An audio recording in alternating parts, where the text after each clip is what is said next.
Hola, en este estudio veremos la importancia del mensaje que predicamos como iglesia. En el estudio anterior vimos que en 1844 empezó la purificación del santuario celestial. Ese día, específicamente el 22 de octubre, sucedieron dos cosas en el universo, una en el cielo y otra en la tierra. En el cielo, Dios comenzó la purificación del santuario celestial, o sea, el juicio investigador. Y en la tierra, Dios levantó un grupo de mensajeros para predicar el evangelio eterno en el contexto del juicio investigador. Solo que el pueblo de Dios, que el Señor levantó en la tierra, no surgió en un abrir y cerrar de ojos. Fue un proceso doloroso y triste el que dio lugar al nacimiento del movimiento que predicaría el último mensaje al mundo. Todo esto empezó por vuelta del año 1831, cuando Guillermo Miller se deparó con la profecía de las 2300 tardes y mañanas. Él la estudió con profundidad y ahí descubrió que la profecía terminaba el 22 de octubre de 1844. Y entonces Guillermo cree que Jesús volverá a la tierra en esa fecha. La profecía decía a la letra: hasta 2300 tardes y mañanas y el santuario será purificado. Mas en ese entonces no era conocido el tema del santuario, así que Miller pensó que el santuario era la tierra y dedujo que la tierra sería purificada con la venida de Cristo. Este descubrimiento llenó de gozo su corazón y él empezó a predicar el mensaje del advenimiento para el 22 de octubre de 1844. Lo hizo con tanto entusiasmo que miles de personas se prepararon para recibir a Jesús en esa fecha. Pero Jesús no vino. Y el movimiento milerita quedó chasqueado, frustrado. Lo que ellos no sabían es que Apocalipsis 10, 8 al 11 decía lo siguiente, voy a leer. La voz que oí del cielo volvió a hablarme y me dijo: ve y toma el librito abierto que tiene en la mano el ángel que está de pie sobre el altar y la tierra. Yo me dirigí al ángel y le pedí que me diera el librito y él me dijo: aquí lo tienes, cómetelo. Te amargará el estómago, pero en tus labios será dulce como la miel. Yo tomé el librito de la mano del ángel y me lo comí. En mis labios era dulce como la miel, pero una vez que lo comí, me amargó el estómago y se me dijo: debes profetizar otra vez acerca de muchos pueblos, naciones, lenguas y reyes. El mensaje que contenía este librito, sin duda, es el mensaje que todavía no había sido entendido en su plenitud. Daniel 12:4 dice lo siguiente: pero tú, Daniel, mantén estas palabras en secreto y sella el libro hasta el tiempo del fin. Muchos correrán de un lado para otro y la ciencia irá en aumento. ¿Te das cuenta? El mensaje de Daniel, que contiene la profecía de las 2300 tardes y mañanas, no fue entendido por Daniel en su totalidad en los tiempos de Daniel. Pero Dios le dijo que sería entendido en el tiempo del fin. Y ya vimos que el tiempo del fin empieza en 1798. Bueno, Miller pensó que lo había entendido. Conforme a lo que acabamos de leer en Apocalipsis 10, el mensaje fue dulce en su paladar, pero amargo en su vientre. Dulce porque pensó que Cristo venía en 22 de octubre de 1844, pero amargo porque llegó la fecha y Cristo no vino. Ahora, después del chasco, muchos se desanimaron, pero un grupo pequeño comenzó a estudiar la Biblia con más esmero que nunca para ver cuál era la razón por la que Jesús no había venido.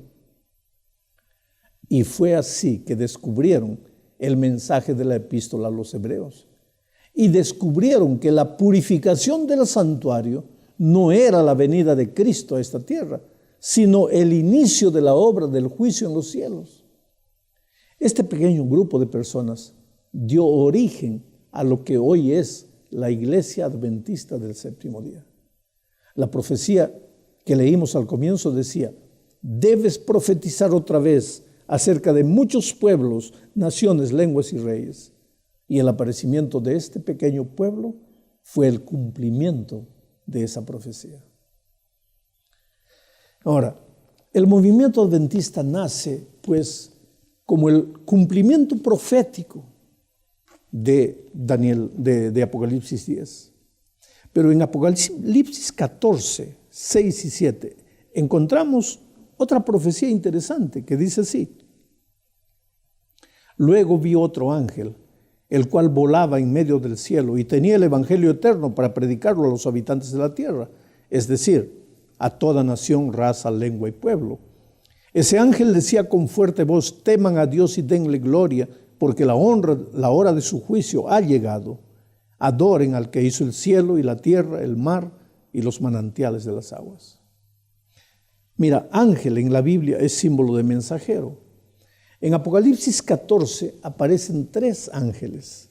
En este estudio veremos parte de lo que dijo el primer ángel: temed a Dios y dadle gloria. La razón es porque la hora de su juicio ha llegado. ¿Qué significa la expresión temer a Dios? En la Biblia, esta es una expresión bastante usada. Puede significar creer en Dios, como en Apocalipsis 11, 18. Puede también ser rendir honra a Dios, como en el texto que leímos de Apocalipsis 14, 7. O puede ser adorarle, como en Apocalipsis 19, 5. O obedecerle, como en Apocalipsis 14, 12. Pero lo que importa para este estudio es que en el contexto de Apocalipsis 14 debemos temer a Dios por 2 razones. Primero, porque la hora del juicio divino ha llegado. Y segundo, porque Él es el Creador. Naturalmente, el juicio, y me refiero a cualquier tipo de juicio, tiene un tinte amenazador. Porque es la hora de la verdad, es la hora del ajuste de cuentas. Y aquel que hizo un uso equivocado de la libertad que Dios le dio, tendrá inevitablemente que rendir cuentas. Hoy, querido, puedes hacer con tu vida lo que tú quieras, es verdad. Nadie te va a decir nada. Puedes salir a la calle defendiendo tu derecho de ser libre y escoger lo que te venga a la cabeza. Dios te dio la libertad. Pero tan cierto como esto es verdad también que un día tú y yo tendremos que rendir cuentas de lo que hicimos con la libertad. Ahora, es necesario destacar que quien tiene que tener miedo del juicio es el culpable y no el inocente. Pero si todos somos culpables delante de Dios, me puedes decir, y es verdad, pero es verdad también que hoy es el día de la gracia y podemos acogernos a ella. Pero si la rechazamos, tendremos que dar cuentas en el juicio. ¿Quiere decir que Dios es un Dios que amenaza? De ninguna manera. Es sí un Dios que advierte. Amenaza es una cosa, advertencia es otra cosa. Ejemplo, si tú estás dirigiendo tu carro hacia un abismo y yo te advierto, da la vuelta, porque si sigues por ese rumbo vas a caer en el abismo. Dime, ¿te estoy amenazando o te estoy advirtiendo? Bueno, el mensaje que Dios nos ha llamado a predicar en este tiempo es un mensaje de amor, pero al mismo tiempo el amor involucra la advertencia del peligro. Yo siempre digo que Jesús no vuelve a esta tierra para destruir a los seres humanos, sino al pecado. Y los únicos seres humanos que morirán serán aquellos que no quisieron aceptar el llamado de la gracia y se agarraron del pecado. Pero ¿por qué Dios juzgará a las naciones? Esta es la tercera parte.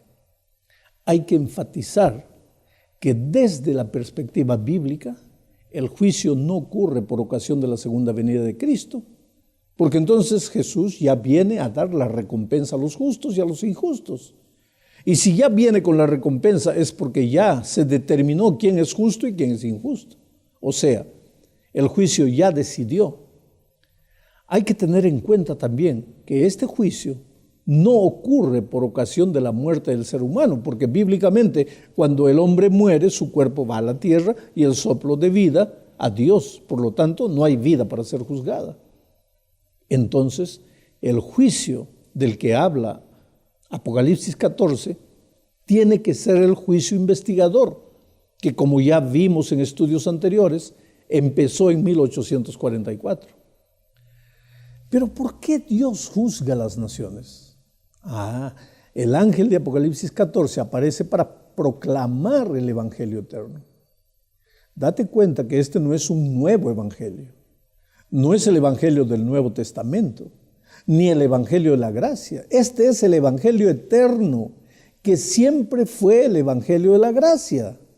Solo hay un evangelio, querido, y el evangelio significa buenas nuevas. Dios llama en los tiempos finales, como llamó a Adán después del pecado, como llamó a los habitantes de Sodoma y Gomorra, o como llamó a los hombres que vivieron antes del diluvio. Dios siempre llama. En los últimos tiempos, Dios levanta un pueblo especial para llamar a las personas que se arrepientan. ¿Por qué? Porque la hora del juicio llegó. ¿Cuándo llegó? En 1844. Solo que las personas hoy viven como si Dios no existiese. Cada uno defiende su punto de vista sin importarse con lo que la palabra de Dios dice. Una gran parte de personas que dicen creer en la palabra de Dios creen también en la evolución. Por eso tenemos que llamarlas a volver los ojos al Dios creador de los cielos y la tierra.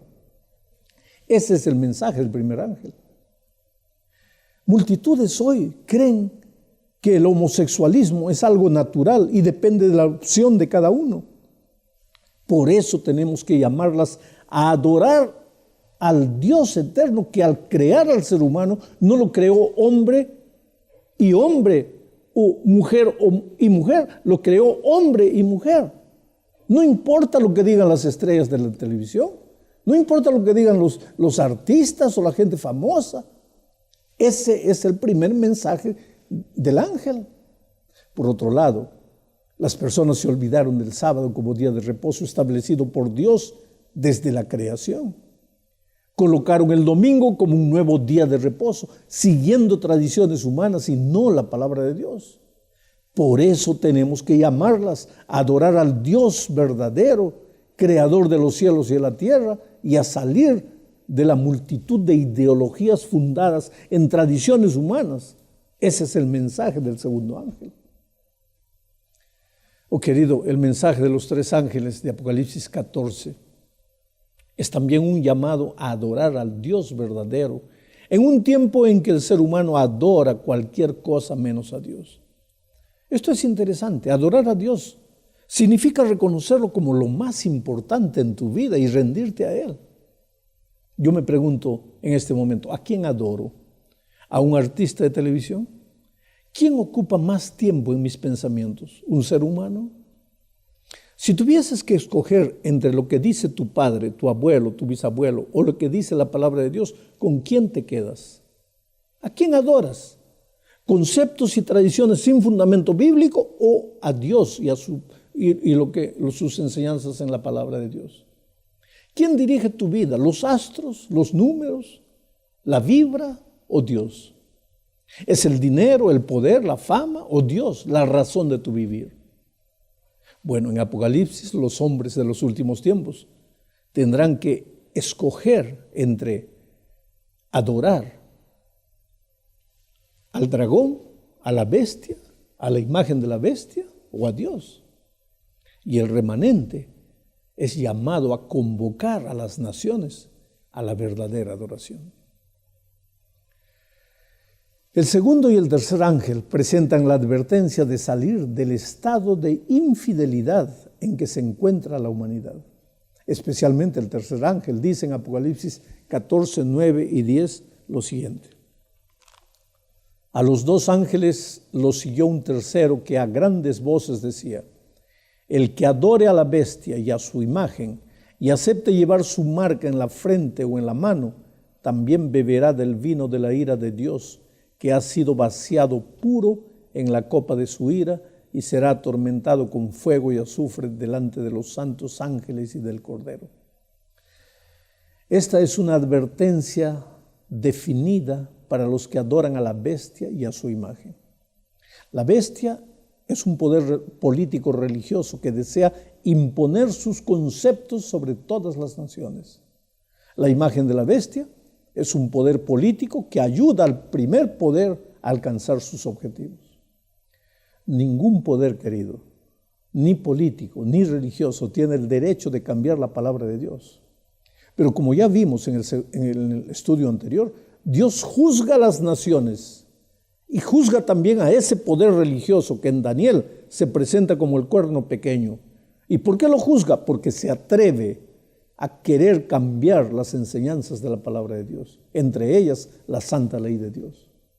Por eso en Apocalipsis 14:12 se presenta al pueblo fiel de la siguiente manera. Aquí se verá la paciencia de los santos, de los que obedecen los mandamientos de Dios y mantienen la fe en Jesús. Dos cosas: fe en Cristo y obediencia a los eternos principios de la ley. Esta es la característica de los fieles en el tiempo final. No fe en Cristo y obediencia a tradiciones humanas. No fe en Cristo y no más ley porque la gracia de Cristo me salva. No, son dos características: fe en Cristo y obediencia a los eternos principios de la ley de Dios. Yo te pregunto ahora, ¿en cuál de los grupos te gustaría estar? ¿En el grupo de aquellos que siguen al Cordero, entregan la vida a Jesús y como fruto de la salvación en su vida andan en los principios de su santa ley? ¿O en el grupo de aquellos que piensan que porque Cristo los salvó, la ley ya no tiene ninguna importancia? Hoy es el día de buena nueva. Hoy es el día de salvación, porque hoy es el día del juicio. Que Dios te bendiga.